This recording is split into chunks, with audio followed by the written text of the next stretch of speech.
আজ আমি আপনাদের যে ঘটনাটা পড়ে শোনাব সেটি লিখেছেন শ্রীপর্ণা রয়। তিনি লিখেছেন, এটি একটি সত্যি ঘটনা, আমার ৯৮ বছরের ঠাকুমার মুখে শোনা।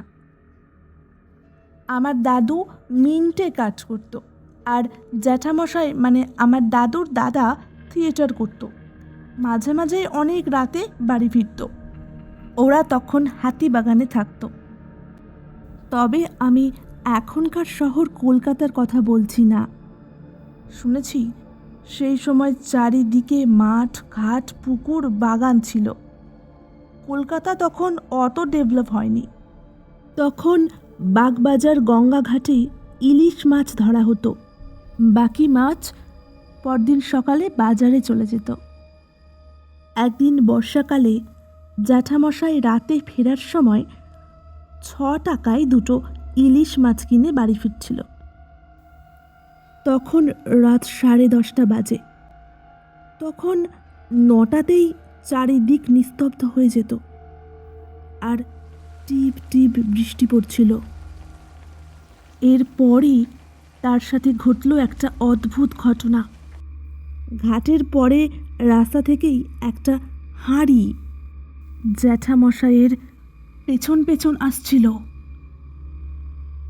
উনি যেই পিছন ফিরে তাকাচ্ছেন সেই ওটা থেমে যাচ্ছে, আবার চলতে শুরু করলেই মট মট আওয়াজ করে চলছে। এভাবে সেটি বাড়ি পর্যন্ত আসে। জ্যাঠামশাই খুব সাহসী ছিলেন। তিনি হাঁড়িটাকে জিজ্ঞেস করেন, কি চাই, যার জন্য পিছু নিয়েছিস? কোথা থেকে একটা নাকি সুরের কণ্ঠস্বর ভেসে আসে, 2টো মাছ দিবি, খাবো, অনেক দিন কিচ্ছু খাইনি। জ্যাঠামশাই বলে, দাঁড়া, গিন্নিকে বলছি ধুয়ে ভেজে দিতে। জেঠিমাকে বলে, ভালো করে ভাজো একটা মাছ। ভালো করে ভেজে যেই গরম মাছ আর ফুটন্ত তেল ওর হাঁড়িতে ঢেলে দিই, সে তো ওরে বাবা রে মা রে বলে পালায়। বলে, পুড়ে গেলাম, মরে গেলাম, জ্বলে গেল। তারপরে আর একটা মাছও কিন্তু ওরা খায়নি, বাইরে ফেলে দিয়েছিল, কারণ ওই মাছে অপদেবতার নজর ছিল, খেলে শরীর খারাপ করত। আর তখন সব কিছু সস্তাও ছিল। এখন হলে আমরা ফেলার কথা ভাবতেও পারি না। ওই জন্য এখনও অনেকেই মাছ মাংস রান্না করা হোক বা কাঁচা হোক, রাতে নুন লেবু লঙ্কা দিয়ে নিয়ে যায়।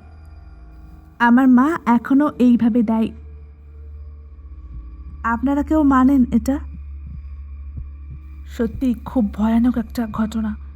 এই ঘটনাটা পড়তে গিয়ে আমারও একটা ঘটনার কথা মনে পড়ে গেল। এটা হয়েছিল আমার ঠাকুরদাদার সাথে।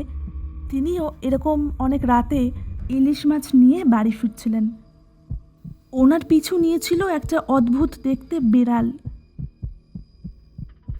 আগে কীরকম ইলিশ মাছের স্বাদ ছিল সেটা তো সবাই জানে, কিন্তু সেই ইলিশ মাছগুলোর কোনো স্বাদ ছিল না। মানে সেই ইলিশ মাছগুলো রাতেই রান্না করা হয়েছিল।